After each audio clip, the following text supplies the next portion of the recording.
Bonsoir Clémentine Autain, vous êtes députée La France Insoumise, vous avez évidemment regardé cette intervention.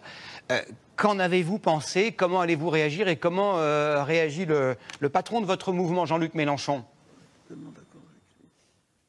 Alors évidemment, la situation est en effet difficile à gérer et tout le monde peut partager les grands objectifs qu'a annoncé le Premier ministre. Oui, il faut envisager un déconfinement dans des conditions sanitaires satisfaisantes, mais pas seulement pour des raisons économiques, aussi pour des raisons de qualité de vie, de liberté, de santé mentale, de lutte contre les violences intrafamiliales. Et pour cela, je suis d'accord, il faut protéger, tester, isoler. Mais la question est de savoir si les Français vont pouvoir sortir du brouillard dans lequel nous nous trouvons. Et en écoutant le Premier ministre, il y a de très nombreuses zones grises, d'ombre, c'est-à-dire sur lesquelles nous n'avons pas en fait de choses précises.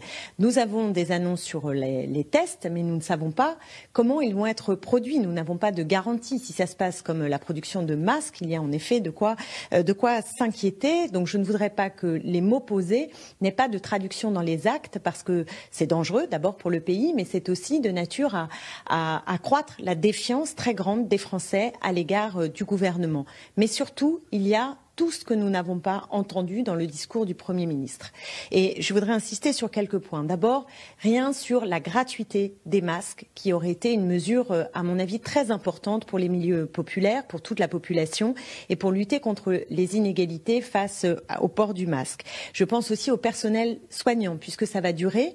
Pourquoi on ne sort pas de la logique de prime et on n'annonce pas concrètement une hausse des revenus pour les personnels soignants? L'encadrement des prix, notamment si on veut lutter contre la faim qui est en train d'exploser, et je le vois depuis la Seine-Saint-Denis, je n'entends rien sur l'encadrement des prix.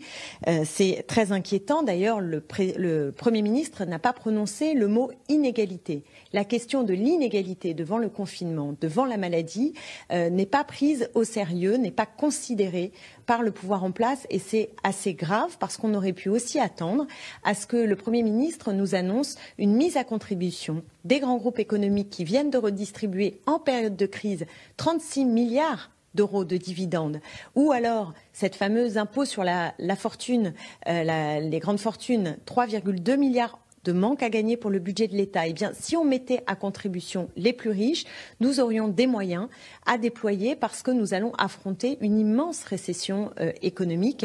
Merci. Et qu'il faut donc pas simplement reprendre l'activité, pas la redémarrer comme avant, mais changer les modalités de fonctionnement de notre économie, aussi de notre société, puisqu'on a vu que les normes sociales, les normes, par exemple, dans la considération des métiers, dans beaucoup de choses, sont en train d'être bousculées par ce temps de confinement, par cette crise sanitaire qui nous fait regarder la société sous un autre jour, et c'est heureux, mais je vois que le pouvoir en place ne l'a pas pris en considération. Je me permets un dernier mot sur la question démocratique, vraiment d'un mot, juste pour dire que là, ce n'est pas acceptable que le Premier ministre nous explique que la mise en scène qui a lieu cet après-midi à l'Assemblée soit un grand exercice de démocratie.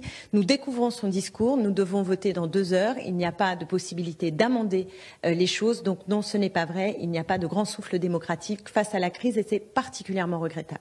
Merci beaucoup Clémentine Autain pour cette réaction à chaud après la déclaration du Premier ministre.